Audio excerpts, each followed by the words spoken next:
नमस्कार बच्चों। आज हम लोग प्राचीन भारतीय राजनीतिक विचारकों के अंतर्गत प्राचीन भारतीय राजनीतिक विचारक और चिंतक मनु के बारे में जानेंगे। मनु प्राचीन भारतीय राजनीतिक और विचारकों के अंतर्गत महत्वपूर्ण स्थान रखते हैं। मनु को मानव धर्मशास्त्र का प्रणेता माना जाता है। इसी मानव धर्मशास्त्र का जो दूसरा नाम है वह मनुस्मृति है। ये जो मनुस्मृति है वह धर्मशास्त्र पर लिखा गया एक प्रबंध है जिसमें यथावसर राज्य, राजनीति और राज्य शास्त्र का विवेचन भी किया गया है। मनुकालीन भारत में धर्म संपूर्ण सामाजिक, राजनीतिक, आर्थिक, सैनिक, न्यायिक और नैतिक व्यवस्था का आधार था। इसी धर्म की रक्षा एवं पालन में जहाँ राजा एवं राज्य व्यवस्था की भूमिका का संदर्भ आता है, वहीं मनुस्मृति में राजशास्त्र का विवेचन भी आता है। जहाँ तक मनु के जीवन काल के विषय में की बात है तो मनु के जीवन काल के बारे में ऐतिहासिक दृष्टि से प्रमाणिक सामग्री उपलब्ध नहीं है। प्राचीन संस्कृत ग्रंथों में आचार्य मनु की जीवन गाथा के विषय में 3 प्रकारों का उल्लेख किया गया है। पहला,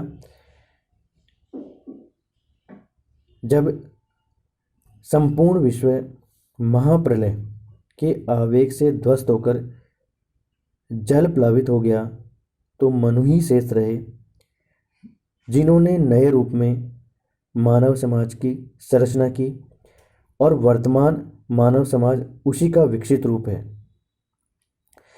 मानव समाज की संरचना की वजह से ही हम लोग मानव कहलाए, या मनु के संतान होने के कारण ही हम लोग मानव या मनुष्य कहलाए। हिंदी के प्रसिद्ध कवि जयशंकर प्रसाद ने भी अपने प्रसिद्ध महाकाव्य कामायनी में इन्हीं कथा सूत्रों को प्रतीकों के माध्यम से अभिव्यक्त कर मनु को मानव सृष्टि का रचयिता या प्रणेता बताया है। दूसरा, महाभारत के शांति पर्व के अनुसार आरंभ में समाज बर्बरता और अराजकता की अवस्था में था, जिसमें किसी नियम या संगठन का अस्तित्व नहीं था। इस असुरक्षा की स्थिति से पीड़ित होकर तत्कालीन समाज ने अपने समय के सबसे बड़े नीतिज्ञ, गुणवान और न्यायशील व्यक्ति मनु को अपना राजा चुनकर उसे दंड की शक्ति से मंडित किया और उसे नियमित कर देने का वचन दिया ताकि वह शांति और सुरक्षा की व्यवस्था कर सके। कौटिल्य के अर्थशास्त्र में भी इसी तरह का विवरण मिलता है, जिसके अनुसार मनु सृष्टि के प्रथम राजा एवं राज्य संस्थापक थे।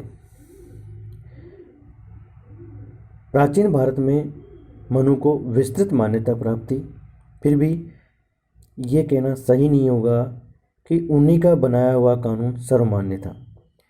अन्य नीति ग्रंथों में कहीं कहीं उनसे भिन्न दृष्टिकोण मिलता है।